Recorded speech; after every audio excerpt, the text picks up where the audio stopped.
और वो कहते हैं कि अगर आप 3 महीने तक शांभवी महामुद्रा का अभ्यास करते हैं तो न्यूरॉन्स के पुनर्निर्माण की प्रक्रिया 241% तक बढ़ जाती है। आज तक किसी भी तरह की रिसर्च के इतिहास में इस तरह की बढ़ोतरी दर्ज नहीं की गई है। सिर्फ 21 मिनट के एक आसान से अभ्यास से आपके दिमाग के काम करने की क्षमता 241% बढ़ जाती है और न्यूरॉन्स का पुनर्निर्माण होता है।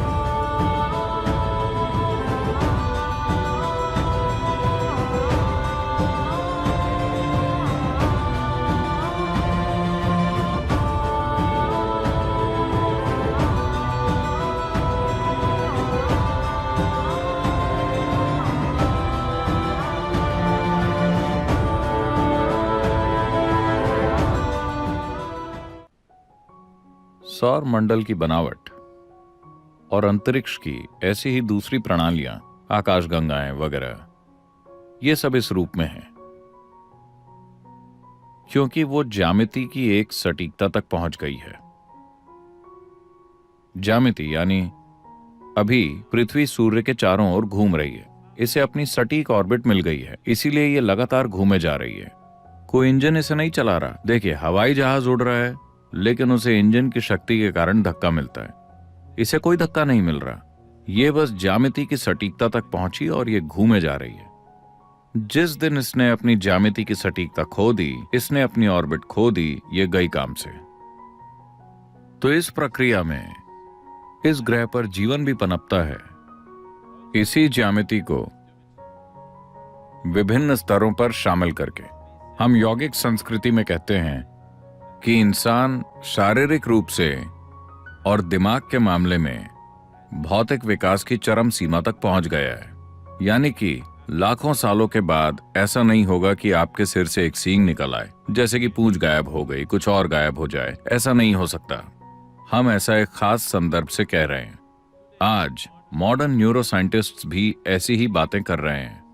वो कह रहे हैं कि इंसान के दिमाग में न तो न्यूरॉन का आकार बढ़ सकता और न ही अंदर की वायरिंग बढ़ सकती है, क्योंकि भौतिक नियम इसकी अनुमति नहीं देते।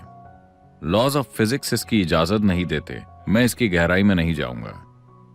इसे सरल शब्दों में कहें तो हम इसे यूं देखते हैं। आपका जन्म, इस ग्रह पर सारा जीवन सौर ऊर्जा पर चलता है ना? हाँ, ये सूर्य की ऊर्जा है जो ये सब कर रही है। साथ ही साथ चंद्रमा के गोल घूमने और चक्कर लगने का भी हमारे ऊपर प्रभाव पड़ता है। समुद्र का स्तर भी चांद की गति के साथ कम ज्यादा हो रहा है। क्योंकि हमारी माताओं के शरीर चंद्रमा की परिक्रमा के साथ तालमेल में थे, हम पैदा हुए और अभी हम यहाँ हैं। हाँ, अगर चंद्रमा की 28 दिन की परिक्रमा महिलाओं के शरीर में खुद को न दोहराती तो आप और मैं पैदा ही नहीं हुए होते। तो चूंकि ये उस हद तक पहुंच गया है, हम कहते हैं कि भौतिक नियम इस हद तक पहुंच गए हैं कि इस ग्रह पर जीवन अब और विकसित नहीं हो सकता। आपके पास जो कुछ भी है आप उसका पहले से बेहतर इस्तेमाल कर सकते हैं। उसी तकनीक का इस्तेमाल करते हुए हमने पहले साधारण फोन, फिर स्मार्टफोन और फिर आईफोन बनाया। इसी तरह हम इसका बेहतर इस्तेमाल करना सीख सकते हैं। लेकिन मूलभूत भौतिक नियम इस प्राणी को और विकसित होने की इजाजत नहीं देंगे। तो क्या यह संयोग से हो गया? नहीं। विकास का सिद्धांत, आप चार्ल्स डार्विन को जानते हैं, जिन्होंने कहा कि आप बंदर थे? मैंने नहीं, उन्होंने कहा। अगर आप विकास के सिद्धांत को देखें, जिसे सिर्फ 150 साल पहले ही प्रस्तुत किया गया था, हम हजारों साल पहले ये कह चुके हैं। मतलब, क्या आप 10 अवतारों के बारे में जानते हैं? कम से कम 9 तो आप जानते होंगे जो आ चुके हैं। पहला क्या है? मत्स्य अवतार। मत्स्य अवतार का मतलब है मछली या पानी का जीवन। इस ग्रह पर जीवन की शुरुआत पानी के अंदर हुई। अगला अवतार क्या है? कूर्म अवतार, एक कछुए की तरह उभयचर, आधा पानी में और आधा जमीन पर। अगला है वराह अवतार, सुअर या जंगली सुअर। सभी स्तनधारियों में से जंगली सुअर एक ऐसा जानवर है जो अपने शरीर के साथ बहुत मजबूती से जुड़ा होता है।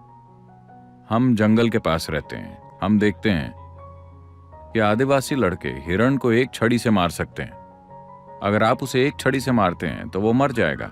गली के कुत्ते हिरण का शिकार कर सकते हैं। पर जंगली सुअर को मारने की आप कोशिश करके देखिए, उसे मारना इतना आसान नहीं है। आप उसे गाड़ी से ठोक दीजिए, उसकी रीढ़ की हड्डी टूट गई, फिर भी वो चला जाएगा, वो रुकेगा नहीं, क्योंकि वो शरीर से मजबूती से जुड़ा होता है। उसका जीवन बहुत शारीरिक है। तो जीवन का अगला रूप था वराह अवतार। इसका सीधा सा मतलब यह है कि सृष्टि के रचयिता की पहली अभिव्यक्ति थी मछली, फिर एक कछुआ, फिर एक जंगली सुअर, अगला है नरसिंह, आधा आदमी आधा जानवर, अगला है वामन, एक बौना आदमी, अगला है एक पूर्ण रूप से विकसित लेकिन भावुक होकर धीरज खो देने वाला इंसान परशुराम, अगला है एक शांतिपूर्ण इंसान राम, अगला है एक प्रेम करने वाला इंसान कृष्ण, अगला है एक ध्यान में मग्न इंसान Buddha. The next is supposed to be a mystical being yet to come. माना जाता है कि अगला दिव्यदर्शी होगा जो अभी तक आया नहीं है। ये बिल्कुल डार्विन के विकास के सिद्धांत की तरह ही है ना? ये दोनों एक ही क्रम में हैं, ठीक एक ही क्रम में। डार्विन ने अपना सिद्धांत सिर्फ 150 साल पहले प्रस्तुत किया था। यही बात 12 से 15 हजार साल पहले कही जा चुकी है। खुद आदि योगी ने इसके बारे में बताया था। तो अगर आप जीवन पर गौर करते हैं तो आप साफ साफ देख सकेंगे कि जो निर्जीव है उससे जीवन प्रकट हुआ और फिर उससे जीवन का विकास हुआ। हमने इसे हमेशा इसी तरह से देखा है। हमने हमेशा जाना है कि जीवन विकसित हुआ है। आप जिस भी मंदिर में जाते हैं वहां एक सांप होता है।